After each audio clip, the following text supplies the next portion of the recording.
दरम्यान मुंबईसह नवी मुंबई आणि ठाण्यामध्ये अवजड वाहनांना आज प्रवेश बंदी करण्यात आली। गणपती विसर्जन मिरवणुकीमुळे वाहनांना प्रवेश बंदी करण्यात आलेली आहे। गुरुवारी मध्यरात्रीपर्यंत अवजड वाहनांना ही बंदी असेल। आवश्यक असलेल्या वाहनांनाच शहरामध्ये आता प्रवेश दिला जाणार आहे। गणपती बाप्पांच्या विसर्जनामुळे मोठ्या प्रमाणात वाहतूक कोंडी होते आणि त्यामुळे प्रशासनाने हा महत्त्वाचा निर्णय घेतलेला आहे। महत्त्वाची अपडेट आपण पाहतोय। मुंबईसह नवी मुंबई आणि ठाण्यामध्ये अवजड वाहनांना बंदी असेल।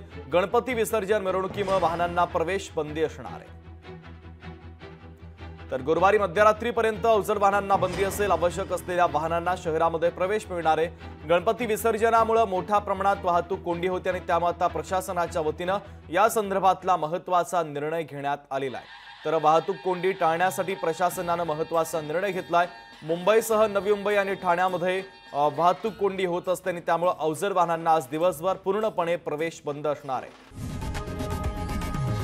लोकशाही मराठी ऐका, पहा, जागरूक रहा।